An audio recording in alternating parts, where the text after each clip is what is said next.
FIR दर्ज करने की पावर, सीआरपीसी सेक्शन 154 पुलिस को एफआईआर दर्ज करने की पावर देता है। देखिए क्या कहता है, इंफॉर्मेशन इन कॉग्निजेबल केसेस, अगर पुलिस को कॉग्निजेबल केस से संबंधित कोई जानकारी मिलती है तब वो क्या कर सकते हैं, उसको दर्ज कर सकते हैं, यानी एफआईआर दर्ज कर सकते हैं।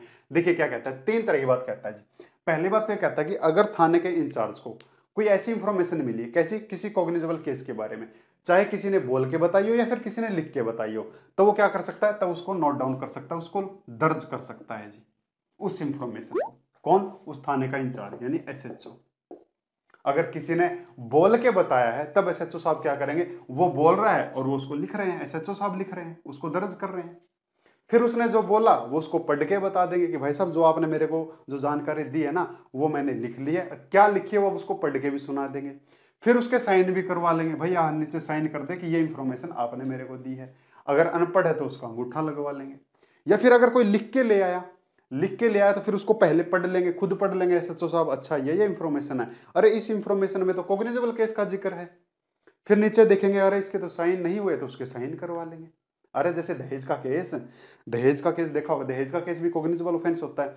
अब कोई लड़की आके अगर एसएचओ साहब को बताएगी कि ऐसे ऐसे हो रहा है, अब बोल के बता दिया कॉग्निजेबल केस के बारे में, तो वो क्या कर सकते हैं, उसको दर्ज कर सकते हैं। उसको दर्ज कर लिया, अब क्या किया वो उसको बता भी देंगे कि हमने ये चीज दर्ज की, भाई उसको पढ़ के भी बता देंगे, उसके साइन करवा लेंगे। लेकिन अगर कोई लड़की खुद से लिख के ले आई कि मेरे साथ ऐसा ऐसा कॉग्निजेबल ऑफेंस हो रहा है, तब वो खुद पढ़ लेंगे, खुद पढ़ के अच्छा देखेंगे नीचे साइन हो गए, बस फिर उसको दर्ज करेंगे। अब दर्ज कहाँ पे करेंगे, तो दर्ज करते हैं एक ऐसे रजिस्टर में जो स्टेट गवर्नमेंट बताती है।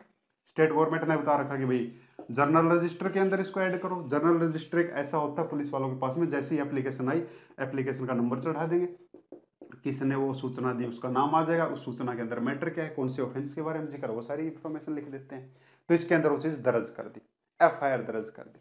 लेकिन अगर वहीं पे कोई ऐसी सूचना है जो 354 के बारे में है, 354 क्या होता है, किसी लड़के के साथ में छेड़खानी, वहीं पे कोई ऐसी इंफॉर्मेशन है जो किसी 376 के बारे में, यानी कि कोई रेप का मामला है, या फिर 509 अगर किसी लड़की किसी ने ऐसी बेइज्जती की गाली वाली देके, या फिर 354 A B C D, 376 A B C D E, अगर ऐसे अपराध की कोई इंफॉर्मेशन दी है, तब तब उसको जो दर्ज करेगी वो कोई महिला आयु ही दर्ज करेगी, यानी कि कोई लेडीज पुलिस आयु ही उसको क्या करेगी, दर्ज करेगी भाई, यानी कि कोई जेंट्स करेगा। अगर ऐसी इंफॉर्मेशन आई है, अगर वो कोई बोल के बताती है कोई ऐसी लड़की, तब भी महिला लेडीज आयु ही करेगी, लेडीज सॉरी महिला लेडीज तो एक ही होगी, लेडीज पुलिस आयु ही करेगी। और अगर वो लिख के लेके आई है तब भी इस चीज को इस रजिस्टर में दर्ज कौन करेगी, ये आयु ही दर्ज करेगी। लेकिन आपने नॉर्मली देखा होगा कि अगर कोई आदमी भी जाता है इसे एप्लीकेशन देने के लिए, तो एसएचओ साहब तो कभी दिखे ही नहीं ऐसे दर्ज करते हुए।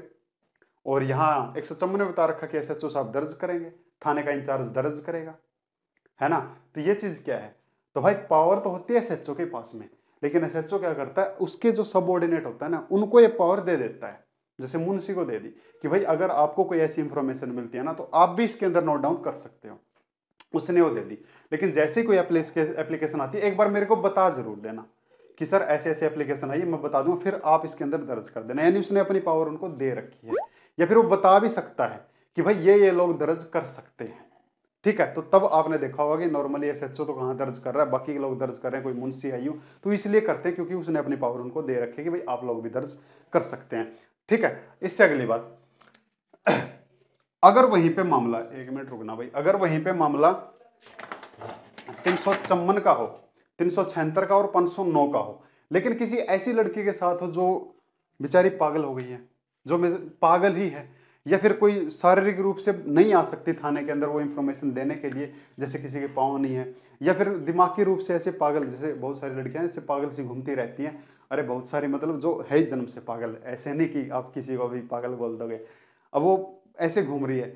अब कुछ दरिंदे होते हैं, उनको तो देखो शरीर से ही मतलब है, अब उसका बेचारी का यूज कर लिया, तो ऐसे अगर छेड़खानी कर ली या उसको ऐसे उसकी ऐसी बेइज्जती कर ली, अब वो ऐसी जगह पे है, या फिर जिस लड़की के साथ में ऐसे कोई रेप केस हो जाता है, 354 हो जाता है, तो लड़कियां इतनी डर जाती हैं कि वो अपने घर से बाहर निकलना ही पसंद नहीं करती, इतनी अंदर ही अंदर इतना डर हो जाता है कि बस मतलब हो जाता है, बोल भी नहीं पाती हैं, मतलब बोलेंगी तो भी डर लगता है कि बोलें क्या और क्या बताएं कि मेरे साथ क्या हुआ और क्या नहीं हुआ। जब ऐसी सिचुएशन हो जाए ना, लेकिन उसकी भाई रिपोर्ट तो करवानी जरूरी है ना, अब वो इंफॉर्मेशन तो जरूरी है। तब अगर उसका कोई भी सगा संबंधी अगर उस थाने तक ये इंफॉर्मेशन पहुंचा देता है, एसएचओ तक इंफॉर्मेशन पहुंचा देता है, तो वो एसएचओ क्या करेगा, जहां पर वो लड़की है या फिर जहां पे वो चाहती है कि मेरी वहां पर मेरी इंफॉर्मेशन ली जाए, जैसे मेरे घर में आया जाए, मेरे प्लाट में आया जाए, हमारे गांव के मंदिर में आया जाए, हमारे गांव के पार्क में आया जाए, तो वहां पर क्या करेगा, ये एसएचओ किसी लेडीज आयु को भेज देगा कि जाओ और उससे वो इंफॉर्मेशन लेके आओ कि उसके साथ में क्या क्या घटना हुई है। ठीक है, अब वो आयु जाएगी उसकी इंफॉर्मेशन लेने। वो क्वेश्चन तो देखो ऐसे ही पूछे जाएंगे ना, जैसे 376 का मामला होगा, क्या हुआ, किसने क्या किया, कैसे कैसे किया, ऐसी ऐसी बात होगी। ऐसे बता नहीं पाती लेडीज, रियलिटी में नहीं बता पाती है, क्या बताएगी, इतनी लड़कियां वैसे भी ज्यादा शर्माती हैं। तो ऐसा मैटर हो गया।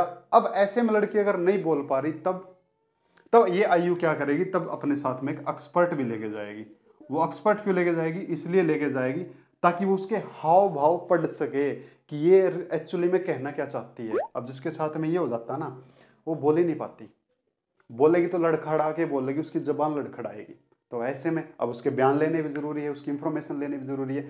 तो वो एक्सपर्ट बता देगा कि ये कहना चाहती है। वो जैसा एक्सपर्ट बताएगा वैसा आयु क्या करेगी, वो दर्ज कर लेगी, वो इंफॉर्मेशन दर्ज कर लेगी, ऐसे ऐसे इसने हमको इंफॉर्मेशन दी है। फिर वैसे ही उसके नीचे साइन करवा लेगी, अनपढ़ है तो उसका अंगूठा लगवा लेगी। और अगर वो चाहे तो क्या कर सकते हैं, वीडियोग्राफी कर सकते हैं, यानी कि उसकी वीडियो रिकॉर्डिंग कर सकते हैं। ऐसे अब तो चलो फोन में कैमरे हो गए, वैसे कैमरा होता है, वो साइड में लगा देंगे, उसके पूछ लेंगे भाई आपके साथ में क्या क्या हुआ, जो जो हुआ वो लिखते चलेगी और उधर कैमरे में रिकॉर्डिंग हो रही। ठीक है, अब जैसे इसकी इंफॉर्मेशन ली, इसके बाद में क्या होता है ऐसे केस में, ठीक है, जैसे इसकी इंफॉर्मेशन ली फिर इसके बयान करवाए जाते हैं। यानी कि इस केस में 354 है, 376, 509 इंफॉर्मेशन लेने के बाद फिर उस लड़की के बयान होंगे, उस पीड़ित लड़की के बयान होंगे मजिस्ट्रेट साहब के सामने। और वो बयान होते हैं 164 के तहत, 164 के तहत बयान करवाए जाते हैं। फिर वो मजिस्ट्रेट साहब के सामने बयान देंगे कि मेरे साथ ऐसी ऐसी घटना हुई है और उस जगह पे हुई, उस आदमी ने कि ये किया वो किया, वो सारे फिर उसके बयान दर्ज हो जाएंगे मजिस्ट्रेट साहब के सामने, और फिर उसके भी आप पे फिर चार्जशीट दर्ज हो जाती है। तो ऐसे होता है जी प्रोसेस। तो ऐसे करेंगे एसएचओ साहब या फिर उसकी टीम मामले को दर्ज ऐसे करते हैं। अच्छा, अगर मामला 376 का हो, मामला अगर 376 का हो और तब अगर बयान मजिस्ट्रेट साहब जो लेंगे, वो मजिस्ट्रेट साहब कैसे होंगे, तो वो जो मजिस्ट्रेट साहब होंगे वो लेडीज ही होंगे। यानी कि अगर 376 के ऐसे बयान ले रहे हैं तो वो जो जिस मजिस्ट्रेट के सामने बयान होंगे वो लेडीज मजिस्ट्रेट ही होंगे। अब वो लेडीज मजिस्ट्रेट ही होंगे, ये बात कहाँ पे लिख रखी है? तो एक क्वेश्चन आपसे पूछा भी गया था जुडिशरी के अंदर, तो वो था आपका सीआरपीसी का एक सेक्शन है 26 का ए और ए के अंदर भी परंतु, कि अगर 376 का मामला है तब और उसके जो बयान लिए जाएंगे फिर उस केस की जो पूरी सुनवाई करेंगे वो कौन करेंगे, वो लेडीज मजिस्ट्रेट के सामने ही होगी। ठीक है, तो ये कहता है। दूसरी बात ये कहता है इसी सेक्शन के अंदर, ये सारी एक के अंदर ही थी ये बात, इस एक बात के अंदर। दूसरी बात ये कहता है कि जिसकी वो इंफॉर्मेशन, जिससे वो इंफॉर्मेशन ली है, जैसे उस आयु चली गई वो इंफॉर्मेशन लेने के लिए, यहाँ पे इंफॉर्मेशन जैसे नोट डाउन की, इसकी एक कॉपी, यानी कि ओरिजिनल तो अपने पास रख ली, उसकी एक कॉपी किसको दे दी जाएगी, जिसने वो इंफॉर्मेशन दी उसको दे दी जाएगी बिल्कुल फ्री में।